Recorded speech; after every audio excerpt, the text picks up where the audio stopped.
Good morning. आज आम पढ़ा दशम श्रेणी इतिहासर द्वितीय अध्यायर प्रथम पाठ। प्रथम अध्याय आम पढ़ी सारे। आज पढ़ा द्वितीय अध्यायर प्रथम पाठ। पिला माने द्वितीय अध्यायर नाम स्वतंत्र ओडिशा प्रदेश गठन एवं यार प्रथम पाठर नाम रही ओडिया जातीयतार विकास। आगे विषय नाम रु किछि जानिबा। स्वतंत्र ओडिशा प्रदेश गठन सेटा मुझे लिखी ना, तुम बही देख द्वितीय अध्यायर नाम रही स्वतंत्र ओडिशा प्रदेश गठन। तेना स्वतंत्र ओडिशा प्रदेश ताहले आमे पराधीन थिलु। ताना आमको केउ माने शासन करतले, कौन कला परे आमे स्वाधीनता पाइलु, ए अध्याय आमे पढ़िबा। प्रथम पाठरे पढ़िबा ओडिया जातीयतार विकास। एटा लिखिछि मु। आम भितर जातीयता भाव गोटे जो देश को भल पाइबार भाव, से भावना केतेबेले जागरण सृष्टि हला बा आम भितर केतेबेले सृष्टि हला, से विषय आमे पढ़िबा। देखो पिला माने, ओडिशा सबु क्षेत्र रे सबु बेले बहुत कीर्तिराजी करि आछि। परंपरा तथा संस्कृति रे परिपूर्ण ओडिशा गंगा ठारू गोदावरी पर्यंत विस्तार लाभ करथिला। विभिन्न समय रे विभिन्न राजवंश ओडिशा को राजत्व करि आस्थिले। सेमानकर गौरवोज्जल इतिहास बजाय मध्य रखिथिला। मध्ययुगीय ओडिशा महान गंगवंशी तथा सूर्यवंशी नरपति कृतित्व रे उज्जवल थिला। ताने सूर्यवंशी गंगवंशी राजा माने जतले शासन करथिले, सेतले ओडिशार परंपरा संस्कृति चरम शिखर रे पहुंचीथिला। सारा भारत रे मुसलमान शासनर प्राधान्य थिला बेले ओडिशा रे हिंदू राजा माने उत्कलीय सभ्यता और संस्कृतिर उत्कर्ष साधन करथिले। जा सबले ठीक ठाक चलीथिला बेले 1568 मसिया रे ओडिशा तार स्वाधीनता हराइला। बाहर देश रु आसी आमको अधिकार करनेले। सेमानक मध्य थिले प्रथम अफगान, तापर थिले मोगल, तापर थिले मरहट्टा, तापर शेष रे 1803 रे इंग्रेज माने आमको अधिकार करने थिले। जानि पारलो 1568 रे ओडिशा तार स्वाधीनता हरैथिला। प्रथम आस्थिले अफगान, तापर मोगल, तापर मरहट्टा, एमाने गोटे गोटे जाति।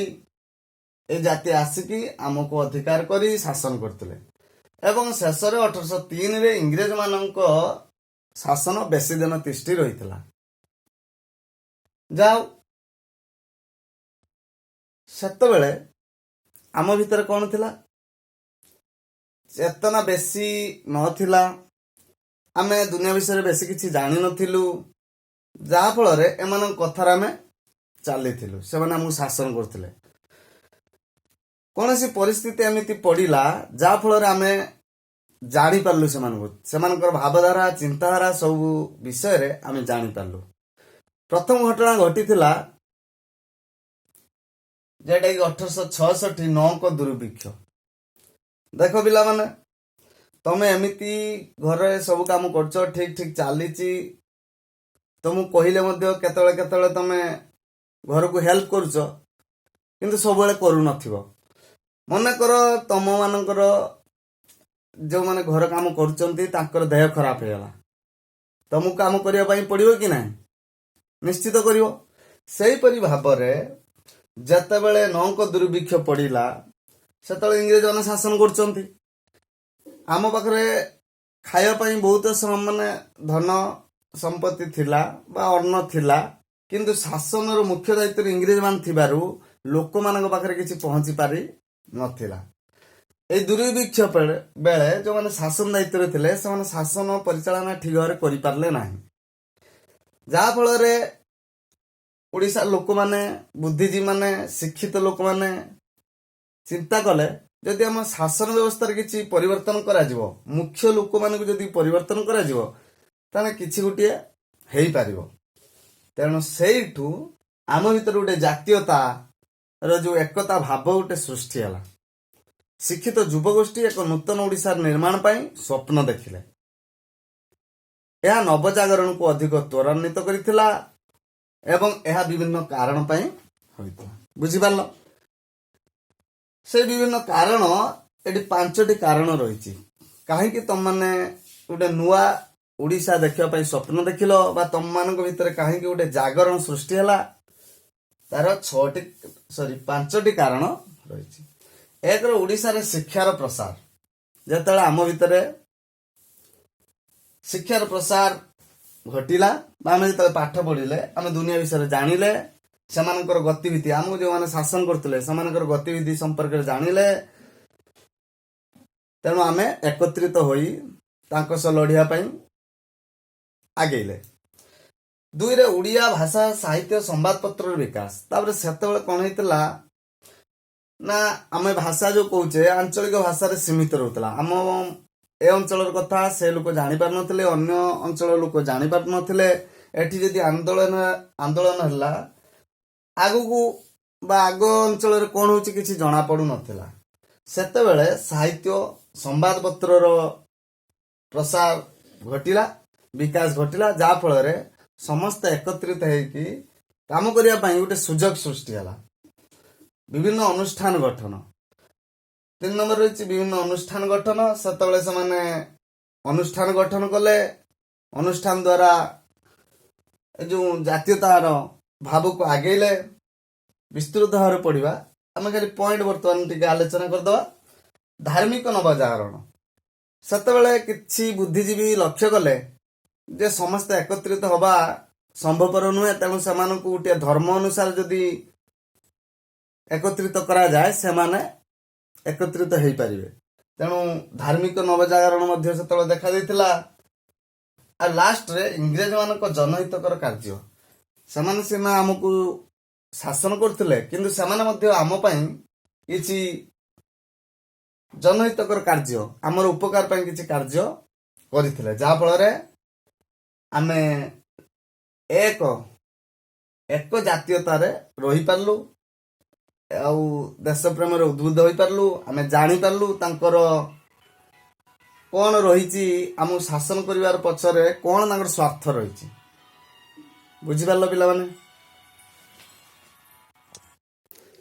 ଏବେ ପିଲାମାନେ ଆଲୋଚନା କରିବା ପ୍ରଥମ ପଏଣ୍ଟ ବିଷୟରେ। ପ୍ରଥମ ପଏଣ୍ଟ ରହିଛି ଓଡ଼ିଶାରେ ଶିକ୍ଷାର ପ୍ରସାର। କେମିତି ଓଡ଼ିଶାରେ ଆମର ଶିକ୍ଷାର ପ୍ରସାର ଲାଭ କରିଥିଲା? ଦେଖ ପିଲାମାନେ, 19ବିଂଶ ଶତାବ୍ଦୀରେ ଦ୍ୱିତୀୟାର୍ଦ୍ଧରେ ଇଂରେଜ ସରକାରଙ୍କର ମନୋଭାବ ପରିବର୍ତ୍ତନ ହେବା ଦ୍ୱାରା ଓଡ଼ିଶାରେ ଇଂରେଜ ଶିକ୍ଷାର ପ୍ରସାର ଘଟିଥିଲା। ଇଂରେଜୀ ଭାଷାର ପ୍ରଚଳନ ଫଳରେ ଏକ ଉଦ୍ଦେଶ୍ୟପୂର୍ଣ୍ଣ ଓ ସଂଗଠିତ ଜାତୀୟ ଜାଗରଣ ସୃଷ୍ଟି ହେଲା। ଜାଣିପାରିଲ? ତାହେଲେ 19ବିଂଶ ଶତାବ୍ଦୀର ଦ୍ୱିତୀୟାର୍ଦ୍ଧରେ ଇଂରେଜ ମାନଙ୍କର ମନୋଭାବ ପରିବର୍ତ୍ତନ ହେବା ଫଳରେ ସେମାନେ ଇଂରାଜୀ ଭାଷାର ପ୍ରଚଳନ କରିଥିଲେ। ଯାଉ ପ୍ରଥମେ କ'ଣ ହେଇଥିଲା ନା, ଖ୍ରୀଷ୍ଟିଆନ ଧର୍ମ ପ୍ରଚାରକ ମାନେ 1823 ମସିହାରେ ଏକ ଗୋଟେ ଦାତବ୍ୟ ବିଦ୍ୟାଳୟ ଗଠନ କରିଥିଲେ। କୋଉଠି ନା, କଟକରେ। ତାହେଲେ ପ୍ରଥମ ବିଦ୍ୟାଳୟ ଆମର କୋଉଠି ହୋଇଥିଲା? କଟକରେ। ତାର ନାଁ ଥିଲା ଦାତବ୍ୟ ବିଦ୍ୟାଳୟ। କେବେ ହୋଇଥିଲା? 1823ରେ। ତାପରେ 1841ରେ ସରକାର ଏହାକୁ ହାତକୁ ନେଇଥିଲେ। ପରୀକ୍ଷାରେ ଆସିବ, ଦାତବ୍ୟ ବିଦ୍ୟାଳୟ କେବେ ଗଠନ କରାଯାଇଥିଲା? ନା 1823ରେ। କେଉଁମାନେ ଗଠନ କରିଥିଲେ? ଖ୍ରୀଷ୍ଟିଆନର ଯୋଉ ଧର୍ମ ପ୍ରଚାରକ ମାନେ ଆସିଥିଲେ ସେମାନେ। ଏହାକୁ ସରକାର 1841ରେ ହାତକୁ ନେଇଥିଲେ। ତୁମେ ମାନେ ଆଗରୁ ପଢିଛ ଚାର୍ଲସ ଉଡ୍ ପାଠ୍ୟକ୍ରମ, ଯୋଉ ସଂସ୍କାର ଆଇନ ତୁମେ ମାନେ ଆଗରୁ ପଢିଛ।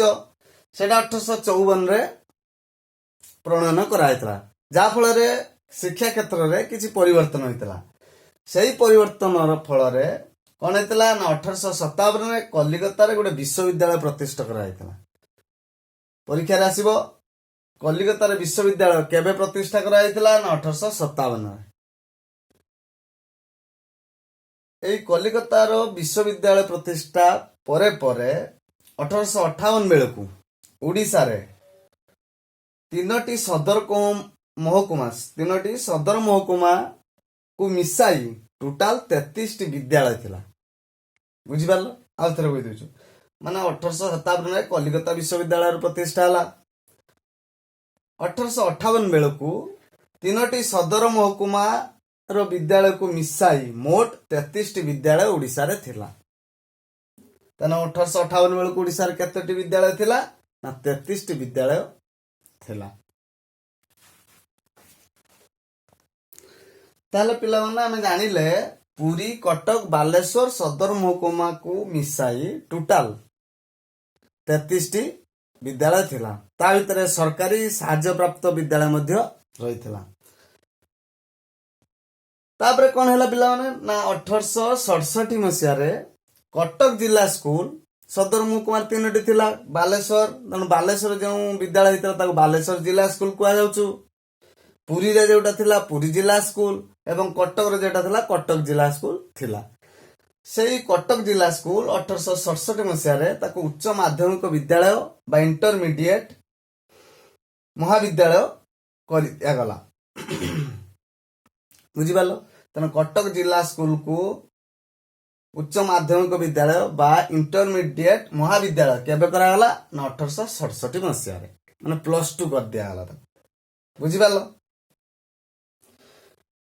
एवं यह कलिकता विश्वविद्यालय सहित सहबंधित हला टाइप है कि कलिकता विश्वविद्यालय सहित रहिला 1868 जनवरी 20 रु एठारे मात्र 6 जन छात्र को नहीं शिक्षादान आरंभ हैला उक्त वर्ष मधुसूदन दास एही अनुष्ठान रु एफए पास कले से 1870 रे कलिकता विश्वविद्यालय रु बीए पास करी ओडिसा रो प्रथम स्नातक होइतिले तले एटा मुख्य पॉइंट किए ओडिसा रो प्रथम स्नातक होइतिले बा डिग्री हासिल करतिले ना मधुसूदन दास केबे पास करतिले ना 1870 रे केउठारु कलिकता विश्वविद्यालय रु से 1873 रे एमए पास कले 1878 रे बीएल डिग्री हासिल करी स्नातकोत्तर और आईन डिग्री प्राप्त करिबारे प्रथम ओडिया थिले जाओ पिला माने 1867 रे कटक जिला स्कूल को +2 कर दिया माने इंटरमीडिएट महाविद्यालय कर दिया गला तापरे 1876 रे एहा को स्नातक महाविद्यालय रूपे उन्नीत करा जायतिला +2 करा गला 1867 रे +3 कर देला स्नातक महाविद्यालय माने +3 1876 रे एहा को +3 महाविद्यालय बा कॉलेज रूपे उन्नीत कर दिया गला बुझिपालो एवं जतले या +3 कॉलेज हैला बा स्नातक महाविद्यालय हैला सेतबेले कटक रो कमिशनर थिले टी रेभेन्सा बुझिपालो सेतबेले कटक रो कमिशनर थिले टी रेभेन्सा तांको नाम रे ए स्नातक महाविद्यालय रो नाम को रेभेन्सा महाविद्यालय रूपे करा जायतिला जाकी वर्तमान अछि तुम माने जानिचो रेभेन्सा कॉलेज कटक रे अछि तने रेभेन्सा कॉलेज काहे ना हेतला आज जानि परलो पिला माने रेभेन्सा कॉलेज रे बहु उड़िया युवक उच्चतर शिक्षा लाभ करिवार सुযোଗ पाइले सेमाने उड़िया जातीयता को जागृत करथिले एही शिक्षित युवक गण नूतन सामाजिक राजनीतिक और आधुनिक शिक्षार अधिकारी होई समाज रे एक गोष्ठी गढ़िथिले सेही गोष्ठीर संकल्प थिला अन्याय और अनीति विरुद्ध रे स्वर उत्तोलन करिवा संगे संगे जातीय चेतनार अभिवृद्धि करिवा ओडिशार नूतन बुद्धिजीवी माने उड़िया भाषा और संस्कृति तथा उड़िया मानकर एकत्रीकरण पाई स्वर उत्तोलन कले तने जानि परला हम भितरे जातीयतार भाव केतबेले सृष्टि होला जेतबेले हम पाठ पढिले जेतबेले हमें इंग्रजी भाषा विषय जानिले सेतबेले हम भितरे गुटे नूतन नव जागरण सृष्टि होला।